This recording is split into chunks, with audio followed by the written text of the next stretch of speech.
been said that the human brain is an amazing thing. From the time you're born, perhaps even from before the time you were born, it functions 24 hours a day, every second. And it only stops when you have to take an exam or buy a used car.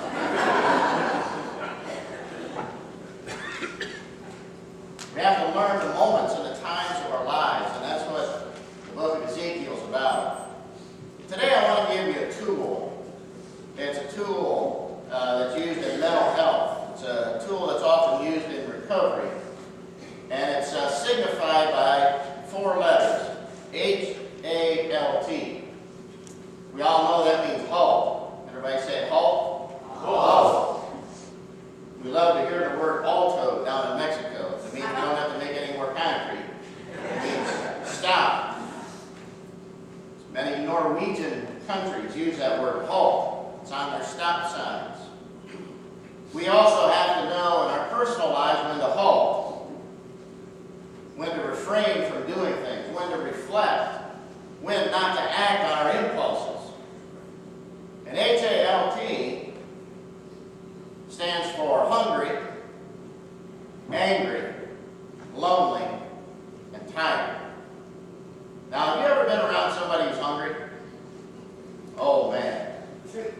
We can explain that in many different ways, right? We say, well, it's low blood sugar, right? Or it's brain chemicals. I didn't eat, so I don't have enough brain chemicals washing my brain. But you know what it's like to be around somebody who's hungry. That's all they focus on. Doesn't matter what the situation is. We've all been around someone that's angry. The problem with anger is often they take out their anger on other people. And we know to stay out of their way. We also ought to know that when we're angry, that we ought to be very careful about what we say and about what we do. Loneliness. When we're lonely, we make a lot of mistakes. Loneliness may be the most serious problem in our culture today. Because we all live in our own little pods. We all live in our own little cyber world. And we don't have the same connections to people as we used to be. When we're lonely, we make bad decisions about life. We all know what it's like when we're tired. When we're tired, we just can't see anything else. We just want to relax. We don't want to be engaged in the world. And the fact is that these 4 things can cause us to make bad decisions and do bad things.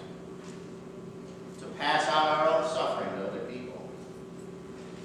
And that's what was happening to the prophet Ezekiel. He actually was a priest. He lived in a time of exile in Babylon.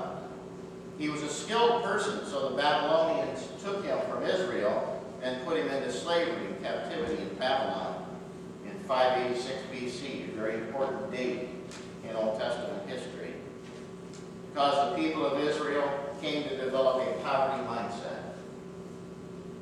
And Ezekiel, how is it that we see dreams? How is it that we imagine the world is different? He had a dream about a valley of dry bones.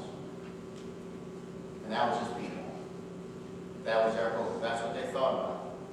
They were hungry. They were angry. They were lonely. And they were tired. And in those moments, they could see no hope for the future. They had tunnel vision. And so Ezekiel dreamed this dream, a valley of dry bones, a valley that many of us see at different points in our lives. And the Lord makes Ezekiel prophesy the words.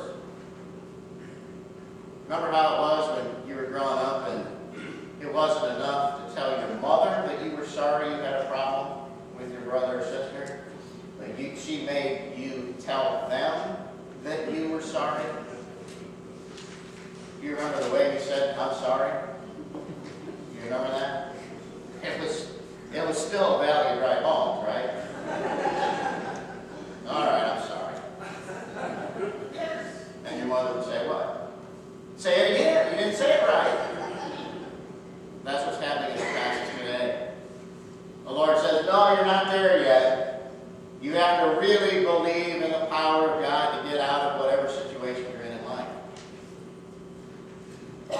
There's something magical about saying those words. It's magical for us to sing.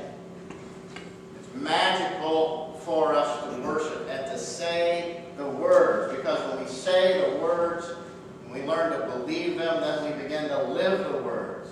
And they become part of our life. The most important thing that any of us can do in all of those human frailties is believe in the power of God.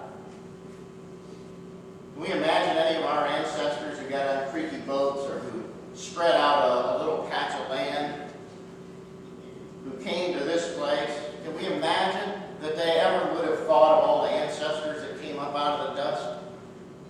Would they ever imagine that you'd be here today? Would they ever imagine that they would have had ancestors that traveled the world and conquered many different problems in society? Do you think they would have done that if they didn't believe in the power of God? That's the only question that's ever important. Do you believe in the power of God?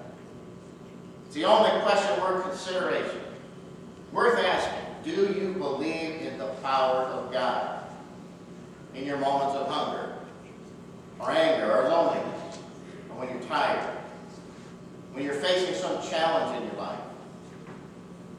I've seen people who lived out both of those ways of life, and I know which one of those ways of life has a better outcome. I know which one of those ways of life leads to blessing. And I also know that this lonely universe is a hard place to be without a relationship with God. It's a question Ezekiel faced. It's a question every one of us face. And when we face it, we have to halt and think about the things that are important. To say the words, to live the words, as Jesus said in John 11, I am the resurrection and the life. And he didn't stop there. He said, do you believe this? Do you believe in the power of God? In any circumstances,